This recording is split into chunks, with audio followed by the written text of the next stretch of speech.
Assalamualaikum warahmatullahi wabarakatuh. Perkenalkan, nama saya Muhammad Hidayatullah. Saya dari Prodi Teknik Mesin Angkatan 14. Dan narasumber saya, perkenalkan, nama kamu siapa? Narasumber dari UNESA, mantan kuliah di UNESA, jadi mengenal tentang kemahasiswaan yang seperti Mas Dayat mau pertanyakan, katanya mau bertanya tentang kemahasiswaan. Oke, terus selanjutnya saya kembalikan ke narasumber. Ya, bagaimana pengalaman Anda dalam mengelola kegiatan mahasiswa di kampus? Berarti kalau menanyakan mengelola apa? Mengelola kegiatan mahasiswa di kampus. Berarti ini saya sebagai ketua gitu ya, ketua mahasiswa. Untuk mengelola kegiatan kegiatan mahasiswa itu tergantung kegiatan apa yang akan dilakukan di kampus, terus juga siapa saja anggotanya yang terlibat. Setelah itu kita memikirkan tentang dananya. Seperti itu gambaran simpelnya. Untuk gambaran selanjutnya itu untuk memastikan acara tersebut bermanfaat atau tidak bagi mahasiswa di sekitar kampus. Kalau memang bermanfaat, insya Allah masalah dana atau kegiatan itu pasti banyak yang mendukung. Oke, terus yang kedua, apa tantangan utama yang dihadapi mahasiswa dalam berpartisipasi aktif dalam kegiatan ekstrakurikuler? Dan kalau bahas kegiatan ekstrakurikuler berarti ini kegiatan yang di luar jam sekolah ya. Jadi di sini di kampus itu ada dua yang dipelajari, yaitu hard skill dan soft skill. Ketika mahasiswa itu mempelajari hard skill, memang harus ikut perkuliahan dengan Pak dosen. Dan kalau untuk memperbaiki atau meningkatkan soft skill itu harus mengikuti kegiatan ekstrakurikuler atau ikut organisasi-organisasi yang ada di kampus. Tapi masalahnya kadang ekstrakurikuler itu kadang mengganggu kegiatan belajar mengajar di kampusnya itu, sehingga banyak mahasiswa yang agak susah untuk mengikuti ekstra ataupun ikut organisasi karena terbentur waktu, dan mereka susah untuk memanage waktu tersebut, sehingga ya seperti itu.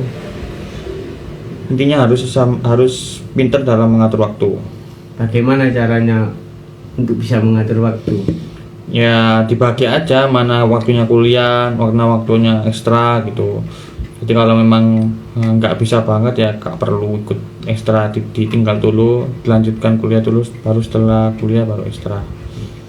Terus, bagaimana kegiatan mahasiswa dapat meningkatkan keterampilan dan pembelajaran di luar kelas?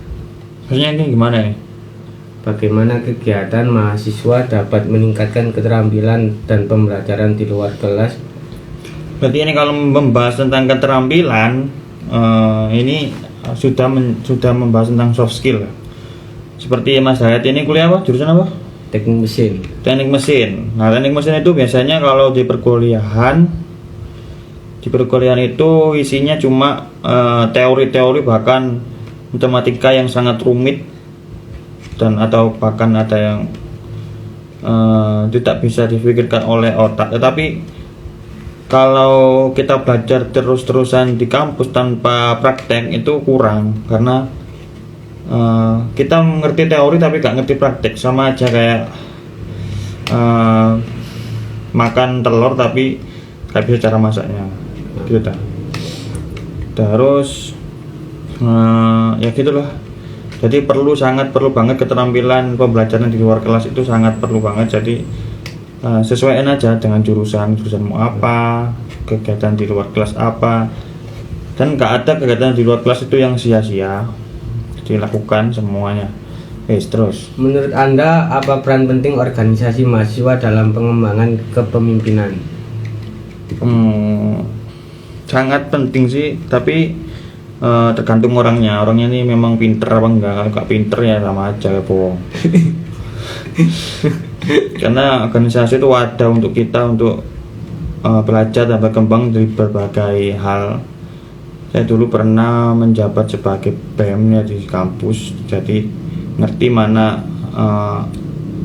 pentingnya untuk mengikuti organisasi. Itu sangat penting sekali ketika berhubungan dengan orang, mengatasi masalah itu lebih tenang biasanya orang yang daripada itu. Tapi percuma juga kalau bisa di organisasi tapi belajarnya di hard skillnya kurang sama aja. Jadi harus imbang, hard skill dan soft skill itu harus sama-sama kuat.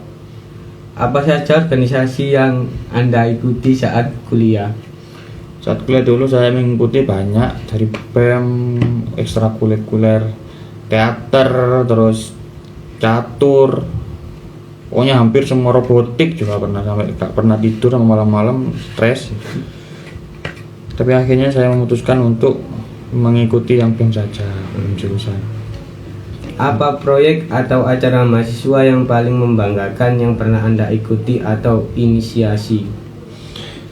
Kalau mahasiswa itu, kalau mengikuti yang paling membanggakan itu adalah ketika semua kegiatan membanggakan ya. Tapi kalau dicari yang paling membanggakan itu ketika acara tersebut sukses dan menghasilkan banyak uang.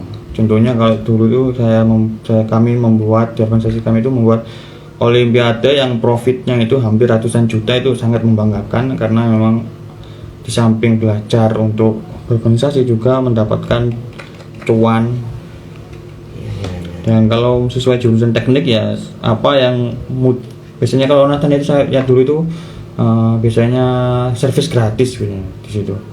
Acara-acara servis gratis, terus kadang berbayar, kadang apa. Ya macam-macam tergantung, ada juga lomba. Bagaimana mahasiswa dapat menyeimbangkan antara kegiatan akademis dan kegiatan ekstrakurikuler dengan efektif? Ya kayak tadi ya, membagi waktu dengan baik dan benar, sama aja seperti. Apakah kegiatan mahasiswa dapat membentuk perspektif dan nilai-nilai yang berbeda pada setiap individu? Ya sangat membentuk sekali, dari cara menghadapi masalah, mengatur uang, menanggapi masalah sosial itu nggak langsung panas dan juga nggak terburu-buru, nggak tergesa-gesa biasanya gitu. Terus bisa bernegosiasi. Yang penting itu dapat skill dulu, negosiasi sama orang-orang sangat penting gitu. Apa dampak positif yang dapat dihasilkan oleh kalau kolaborasi antar organisasi mahasiswa di kampus? Ya itu kalau perkara kolaborasi itu biasanya tuh digunakan wadah untuk bertukar pengalaman atau saling mengenal antara kampus ini dan kampus itu, untuk kita intinya memperbanyak relasi lah ya. Ketika kita sudah lulus itu kan bingung mencari pekerjaan. Nah, ketika semakin banyak teman kita, semakin banyak dari luar, dari sini, dari sana, insya Allah lapangan pekerjaan itu terbuka lebar. Bagaimana dukungan dari institusi pendidikan dapat meningkatkan kualitas kegiatan mahasiswa? Bagaimana dukungan dari institusi pendidikan dapat meningkatkan kualitas kegiatan mahasiswa? Tergantung kampusnya. Kalau di kampus saya dulu, kegiatan mahasiswa itu sangat disupport oleh kampus, bahkan ada yang memang dikasih kampus dana untuk kegiatan mahasiswa di situ, tapi harus kita membuat LPJ, SPJ gitu, seperti itu. Perkara dana itu sangat besar, hampir 50 juta per organisasi.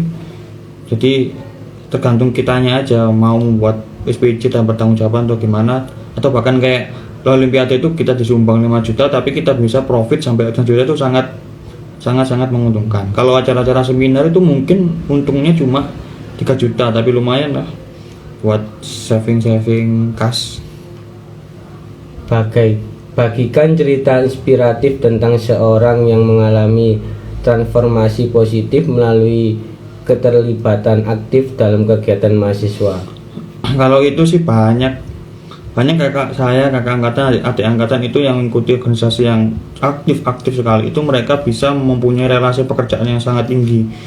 Bahkan ada yang sampai bekerja di luar negeri gara-gara organisasi di kampus, karena mengenal ini. Bahkan ada yang namanya Valdo Maldini. Nah itu dia tuh menjabat ketua BEM UI.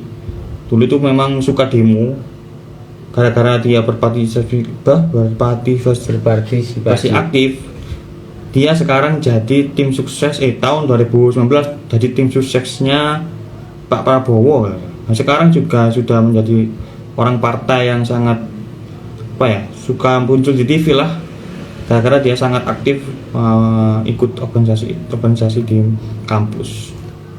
Sekian, terima kasih. Assalamualaikum warahmatullahi wabarakatuh.